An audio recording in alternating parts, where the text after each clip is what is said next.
चोरियों पे पहुंच गए हैं तो रेड फ्लैग्स पे भी बात कर लेते हैं, यानी कि राइट शेयर्स। अब यहां मेरा ओपिनियन बहुत क्लियर है क्योंकि मैं पाकिस्तान के कॉन्टेक्स्ट में बात कर रहा हूं। आपको कुछ कंपनीज नजर आएंगी जो 1 साल राइट देंगी, 1 साल सब्र करेंगी, फिर राइट शेयर्स देंगी, फिर सब्र करेंगी, फिर राइट शेयर्स देंगी।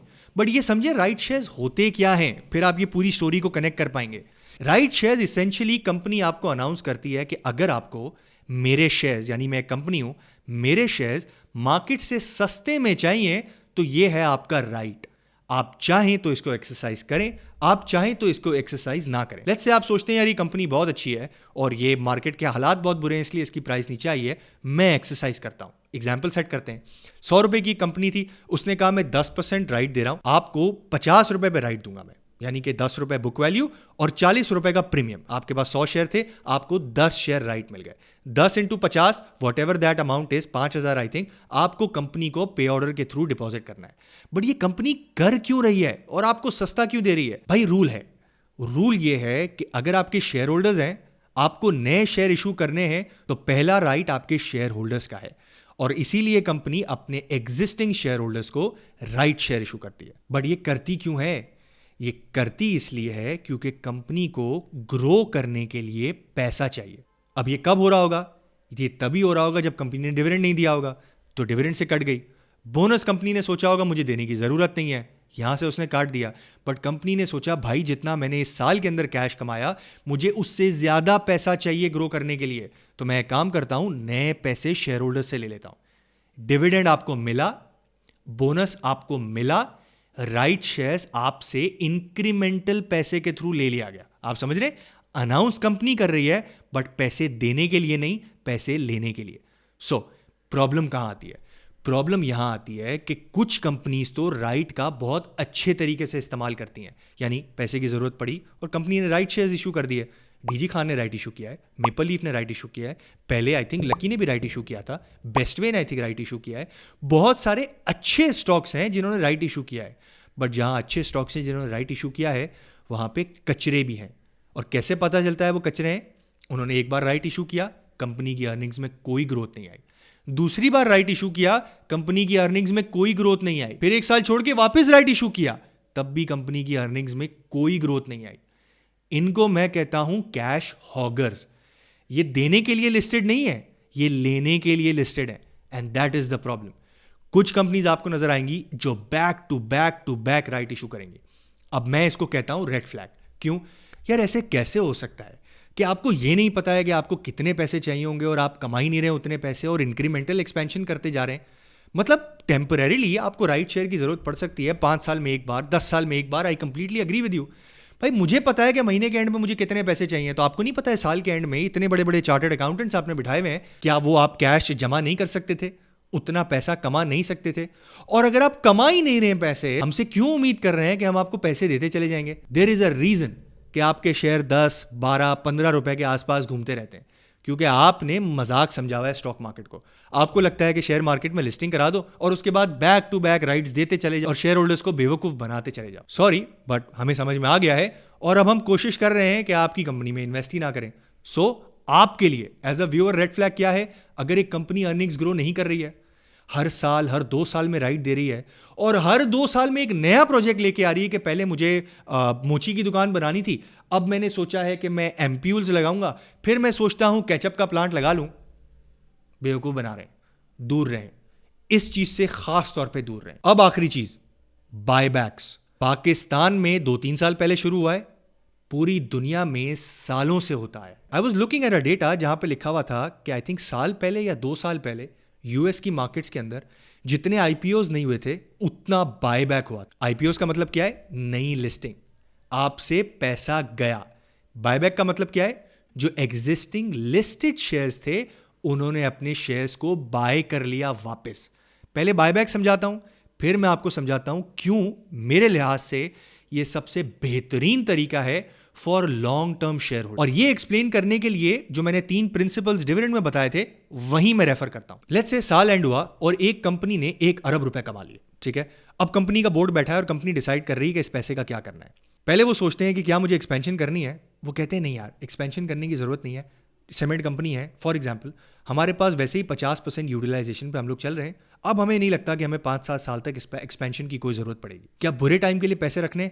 नहीं भाई, मार्जिन 40% पे पहुंच गए इस बुरे हालात में, तो अच्छे हालात में तो मार्जिन बेहतर होंगे। ये अरब रुपए का नफा नहीं होगा, प्रॉबेबली 4-5 अरब रुपए का नफा होगा। तो बुरे टाइम के लिए पैसे रोकने की कोई ज़रूरत नहीं है। तो क्या डिविडेंड दे दें? हाँ यार, एक काम करते हैं, डिविडेंड दे देते हैं। यार एक बात बताओ, अगर हम डिविडेंड देंगे तो कितना टैक्स हमें गवर्नमेंट को देना पड़ेगा 1 अरब रुपए का? सर 15 करोड़ रुपए गवर्नमेंट को जाएंगे और 85 करोड़ रुपए हम इन्वेस्ट कर देंगे। तो यार ये 15 करोड़ रुपए मैं इंक्रीमेंटल गवर्नमेंट को क्यों दूं? भाई मेरा नफा 1.4 बिलियन था ना, 140 करोड़ रुपए था ना, 40% तो मैं दे चुका हूं गवर्नमेंट को। अब मैं शेयर होल्डर्स को पैसे दूं तो मैं 15 करोड़ रुपए और दूं?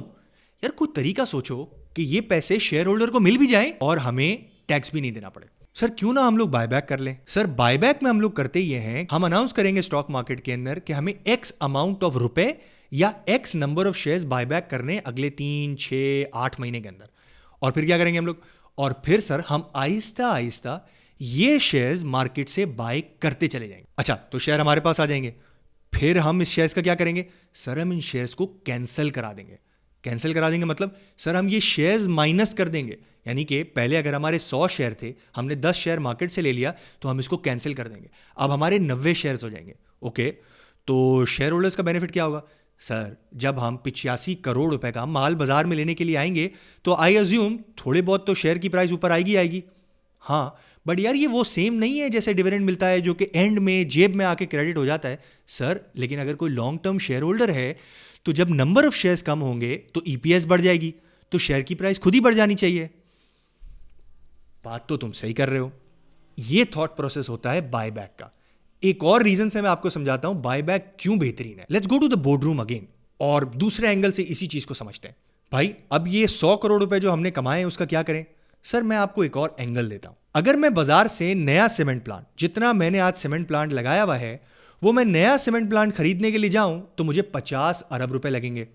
हाँ बात सही है, लेकिन सर हमारी मार्केट वैल्यू हमारी पूरी कंपनी की, जिसमें से हम डेट माइनस कर देते हैं जो कि उधार है, सर ये को बनती है 15 अरब रुपए। यानी कि आज अगर मैं अपने शेयर खरीद लेता हूं, इट्स बेटर कि मैं एक्सपेंशन करूं। तो क्यों ना सर हम अपने ही शेयर खरीद लें। हम क्या कर रहे होंगे? जब हम अपने ही शेयर खरीद रहे होंगे तो हमारा रिटर्न ऑन इक्विटी बढ़ जाएगा। देखिए सर, अगर हमारे नंबर ऑफ शेयर्स कम है, हमारी इक्विटी वैल्यू कम है, तो जितना हम प्रॉफिट कमाएंगे वो परसेंटेज में ज्यादा बनेगा, right? That is why all these companies have decided to do a buyback. Maple Leaf ने 2 बार बायबैक किया, लकी सीमेंट ने 2 बार बायबैक किया, कोहार्ट सीमेंट ने 1 बार बायबैक किया, और भी बहुत सारी कंपनियां जो मेरे दिमाग में नहीं आ रही हैं, but they are buying back.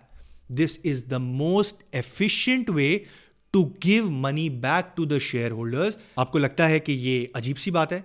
आप सिर्फ यूएस की मार्केट में जाके देखें और ये देखें कि कंपनीज ने डिविडेंड कितना दिया और कंपनीज ने बायबैक कितना किया। Most of the companies are paying less dividends and doing more buyback. Share prices ऊपर जाती जा रही हैं, मार्केट कैप बढ़ रहा है, divided between less number of shares. So this is probably one of the best things that a management can do to the minority share holders.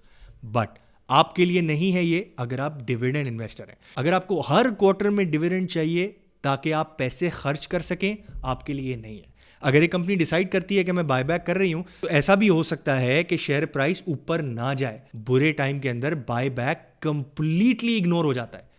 Maple Leaf ने buyback किया, आपको पता भी चला बुरे हालात में।